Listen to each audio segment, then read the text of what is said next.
हरिः ॐ सहस्रशीरेखा पुरुषः सहस्राक्षः सहस्रपात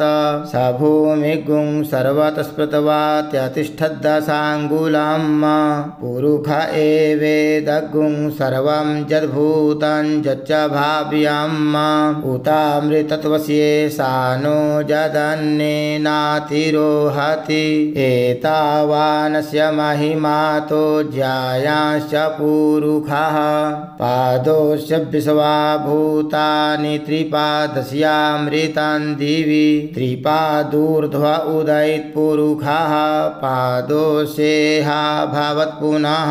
ततो भिक्वं व्यक्रामशासनानशने अभि ततो विराजजायत विराजो अधिपुरुषः स जातो अत्यरिच्य तपश्चात् भूमिमथो पुरः तस्माद्यज्ञा सर्वभूताः संभृतं पृखदाज्यं पशूंस्तांश्चक्रे वायव्यानारण्याग्राम्याश्च तस्माद्यज्ञा सर्वभूतरिचाः सामानि जज्ञिरे छन्दागुंसि जज्ञिरे तस्माद्यजुस्तस्मादजायत तस्मादस्वा अजायन्त जे केचोभयादतः गावो जज्ञिरे तस्माज्जाता अजावयः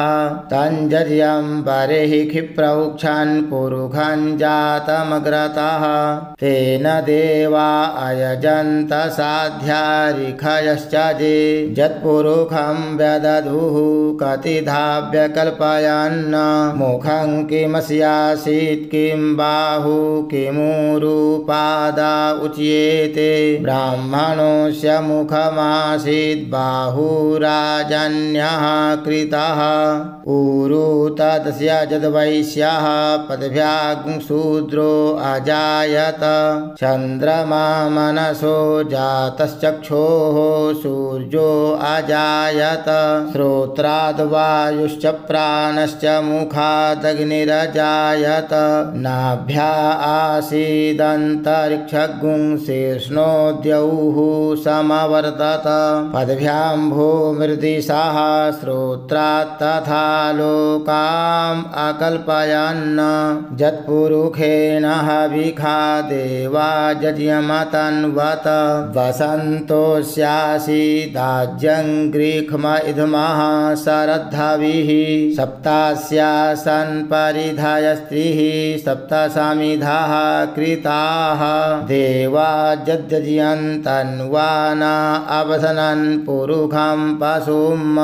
यज्ञेन यज्ञमयजन्त देवास्तानि धर्माणि प्रथमान्यासन् तेहनाकं महिमानः सचन्त यत्र पूर्वे साध्याः सन्ति देवाः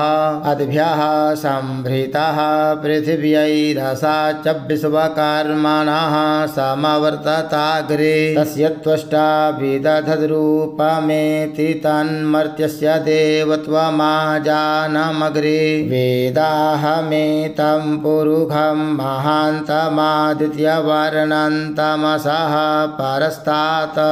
तमेव वेदित्वाति मृत्युमेति नान्यः पन्था विद्यते यनाय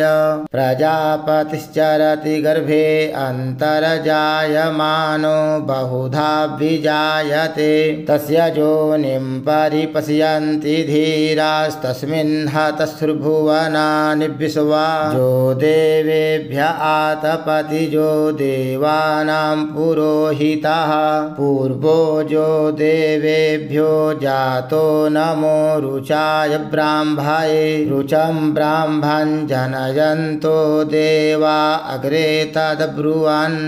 जस्त्वैवं ब्राह्मणो विद्यात् तस्य देवा असन्वसे श्रीश्च ते लक्ष्मीश्च पत्न्या वहोरात्रे पार्श्वे नक्षत्राणि रूपमस्विनौ व्यात्तम्